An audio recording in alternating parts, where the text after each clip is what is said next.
Hey everyone! Today we are going to be taking some notes as we talk about an introduction to nonfiction.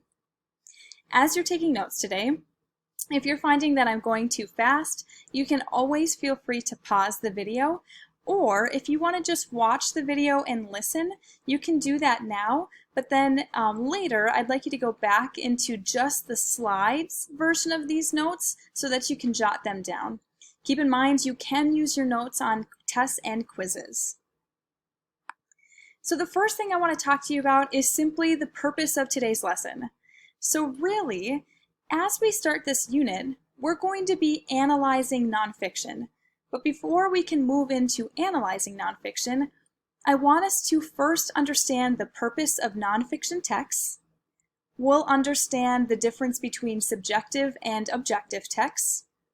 We'll review the different types of nonfiction texts, and we're also going to review how to identify the main idea of an author's text. So first, let's talk about an author's purpose. Now, how an author will present a topic will depend on his or her purpose or reason for writing. With nonfiction, there's generally three types of purposes for writing. An author may choose to inform an audience, which is essentially providing facts and explaining how they're related to one another. An author may also be trying to persuade an audience, which is a fancy way of trying to influence an audience's opinions, actions, or attitudes. And lastly, an author may be trying to entertain, or to simply engage or move the audience's emotions. Now, depending on an author's purpose, a text may be either subjective, objective, or even a combination of both. So first, let's break down those two terms so we can understand what they mean.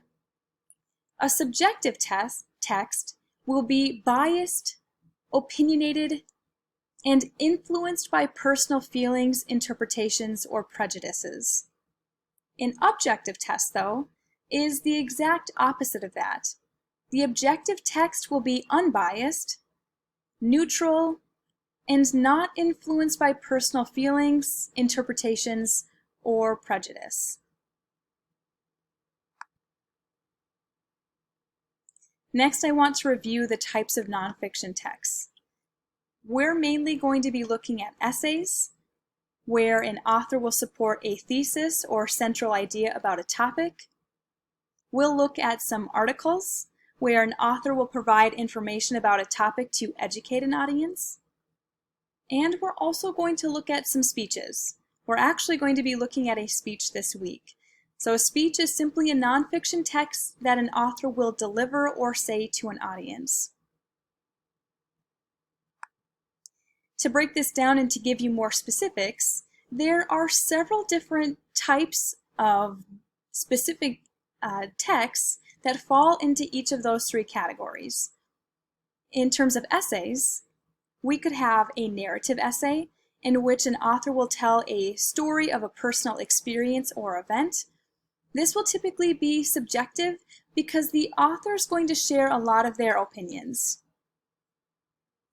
An author could also write an expository essay, and that would be an essay in which the author is trying to inform a reader about a topic. And so this would be largely objective.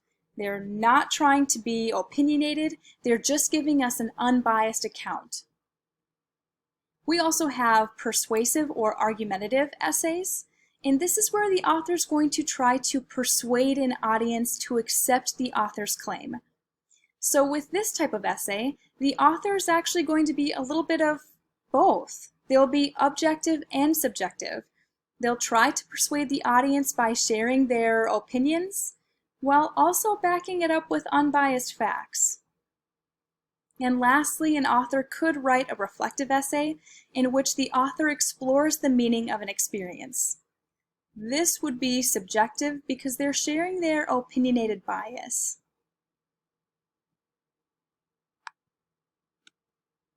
There are two main types of articles that we'll potentially explore in this unit as well.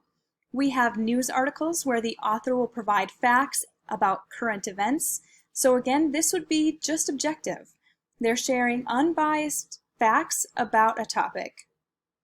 Feature articles, though, will provide facts about current interests such as fashion trends or even developments in science.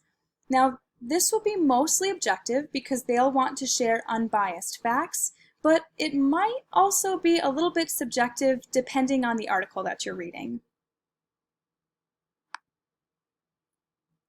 And we'll also look at speeches. The main speeches that we could potentially look at this unit are public advocacy speeches, and that is a formal prepared speech that's intended to persuade an audience to take action. So this will be a little bit of both again. It could be objective and subjective. We have talk speech, which would be an informal speech presented in a conversational tone. So again, this will be subjective and objective. An example of this might be like a student council meeting that you might attend. And then we might also look at impromptu speeches, which would be a speech that's given with little to no preparation. So this would be subjective. An example of that might be like a wedding toast. And lastly, I just want to review with you how we identify the main idea of a text. To do so, we're going to try to answer the 5 W's in one sentence. As a reminder, the 5 W's are the who, the what, the when, the where, and the why. So today, we talked a little bit about the building blocks of what nonfiction is. So all of these things are eventually going to work together to help us analyze the text to understand a deeper meaning. If you have any questions about anything that I've talked about in this video, please feel free to send me an email and I'll answer those questions as soon as possible. Thanks for watching, everyone.